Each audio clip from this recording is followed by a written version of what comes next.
सोरबा APP नो सोरबा BJP नो सोरबा कांग्रेस घन्टा बिदिजों सोलिया। हेलो एभ्रिवान, नोंथांमोनखौ आंनि बे भिडिअ माने बरायलायबाय आरोना। खौराङा जाहैबाय जोबोद गाज्रि लोगोफोर।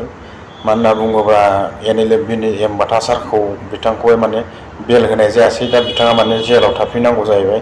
बाखि जेसेबां मानसि दंमोन बिसोरथ' दा गजोब्बायानो, उदाङाव फैनो हाजोब्बाय आरोना। दा बाटा साराल' थाबोबाय। बेखौ माने उनावसो मिन्थिसिगोन बिनि गनाया माबोरै जागोन बोरै मागोन। दा बिथांखौ बुंनाय बायदिब्ला मोनसे आरोबाव गोदान केस जाबसिननानै होदों होननानै बुंदों आरोना। दा बेनिखायनो बे भिडिअनि गेजेरजों नोंथांमोना नायलांबाथाय बुजिजोबनो हागोन। भिडिअखौ नायबानो जाबाय आरोना। नायलांदो बिदिब्ला भिडिअखौहाय। खुसिनि बाथ्राया बेनो, दा एनायनि केसाव दा माने जानाखि इन्डिभिफोर फासिना दंमोन बिसोर दा उदां अख्राङाव फैनो हासिगोनानो जाहैबाय।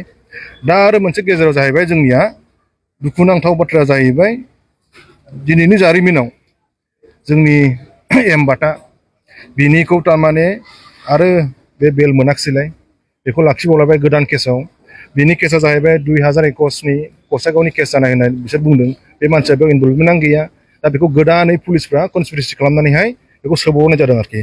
दहाय आं खोन्थाखानोसै, जानाखि दिनैनि जानाखि जोंनि आर्मि चिफ बाटाखौ लाखिफिननायनि खारना जाहैबाय पलिटिकेल इस्युस थाखागोन बियो 100%। बेखौ जों टारगेट खालामना लाबाय। बेखायनो जोङो गभर्नमेन्टजोंहाय जों नन कपारेसन खालामनो थागोन आरोखि जेब्लानासिम जों बेल मोना।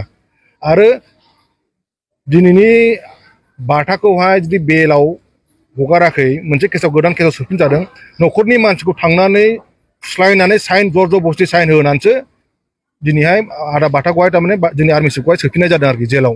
बेखौ रायजो राजाफोरनो आं डाइरेक्ट सिद्दा आं फोरमायहरो। लायग्राया जाहैबाय एडिसनेल SP आजिया गलिनुर, क्राइमनि बियो। बेनि दैदेननायावहाय आदा बाटाखौ एरेस्ट खालामदों आरोखि, लेखायाव देखायनाय मथेबा एडिसनेल SP क्राइमनि आरोखि बे क'क्राझारा। बेखायनो जों बिराद दुखु मोनदों NLFB जानानैहाय, जाहाथे बेबायदि केसाव बिदि बार फासि जानायखौ जों बायो आरो बिदि दाखालामथों। आरो सोरबा जुदि बेहाय जुदि बिहाइन्ड द स्क्रिनाव जुदि दंबा खिन्थु बेखौ जों कमप्रमाइस खालामनाय नङा आरोखि। दिनैहाय जानाखि NIA ट्रायल दङ, मा होनो पिटिसन होदों, बेल पिटिसन होदों। 35 जन 36 जनावहाय थारमाने 33 जना मोननो हागौ। मानो होनबा सासे लाइफ सेन्टेन्स दङ, बे मोनथ'नाय एसे देरि जागोन। बेयाव मोनगोन बे बेल, अब्लाबो मानसिया गनाय नङा आरोखि। बेला गासैबो मोनजोबगोन, सोरबा सोरबाया गनाय नङा आरोखि। सोरनिबा माने एक्सट्रा केस गोनांफ्रा फिसा फिसौ थाबावदोंबा आरोखि बहाबाबो, जुदि गासैनिबो कर्टआव जुदि क्लियारेन्स मोनजोब्बायबा गलांगोन आरोखि। बेला खिन्थु NIA उदां जासिगोन आरोखि, गगोन आरोखि। दिनैनि समाव बाथायाबो गनो गोनां बाथ्रामोन।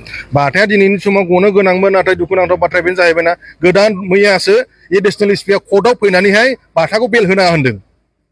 बेखौ जोंनि कर्टनि मानसिया खोन्थादों। आरो लोगोसे दहाय फुङाव फैबावबाय, जर-जबस्थि न'नि फंबायखौ साइन लाबावबाय। जास्टनो खोन्थाहैबाय, जास्टनो बुंजाबाय, ग्राउन्ड रिपर्टआ मोजां लाबो, मानो जानला मोनला लाबोलानाय, मानो बिदि होफैलाबायदों होनजाबाय। थांफिनबाय, दाना साइन होआखिसै न'खरनि मानसिया, जर-जबस्थि बिदि होगोन, बिदि केस लागायगोन होननानै दा जर-जबस्थि माबा होनबाय, इमसनेल ब्लेकमेल खालामनानैहाय दा होना होबाय दा माबाखौ मा होनोमोनलायो केसखौ।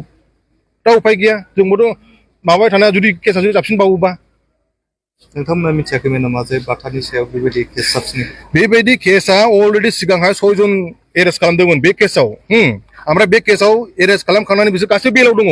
बे जुदि 2 बोसोर जाबाय जेलाव थानाया, बे केसखौ मानो होआखै सिगां? मानो इनभेस्टिगेसन खालामाखै? जेब्ला NIAनि बेला मोनबाय बाथा गलांसिगोन, अब्लासो मानो होफैबावनांगौ जाखो? बेथ' इनजास्टिस ना टटेलि। बे बर'नि एगेन्स्ट थांबाय आरोखि बियो। आरो जायनाखि बिनि बिहाइन्ड द स्क्रिन दंना, है गवालै, सिद्दालै बियो। नोंथांमोना सेटिसफाइड गैया? सेटिसफाइड गैया। बोरै जानांगौ जाखो? नोंनि मानसिया जुदि जेलाव थायोबा नों बोरै सेटिसफाइड मोननो? मोनगोन नामा? रायजो राजाफ्रा बुंगोन सेटिसफेक्सन जानाय नङा होननानै। मा बुंनो लुगैयो BTR सरकार? आंथ' सरकारखौ गासैबो खावलायो। आं BTRखौल' खावलाया, आं आसाम गभर्नमेन्टखौ खावलायो, इन्डियान गभर्नमेन्टखौ खावलायो, BTR सरकारखौ गासैबो खावलायो। जोंनि बर'फ्रा जानाखि दावहा नांबोबाय माबा मोनसे मोननो थाखाय, दा गासैबो सिस्टेमाव फैजोब्बाय। दा सोरखौबा दोननाय सोरखौबा बख'नाय बेथ' जानो नाङाना। आं गासैखौबो खावलायगोन। आं पार्टिकुलार थोंजों सासेखौल' बुङा, दायनिगिरिया गासैबो जायनाखि पावाराव दं बिसोरबो दायनिगिरि जागोन जुदि गवाबा। जायनाखि पावार गैया नेक्स्टआव फैबा बिसोरबोथ' दायनिगिरि जागोन। ओंखायनो जोंनि बर'फ्रा साफा साफा रेसपन्सिबिलिटि दङ कि मानसिफ्रा गजोबनांगौ। बेखौ सान, सोरबा BPF नो, सोरबा UPPL नो, सोरबा APP नो, सोरबा BJP नो, सोरबा कांग्रेस घन्टा बिदिजों सोलिया।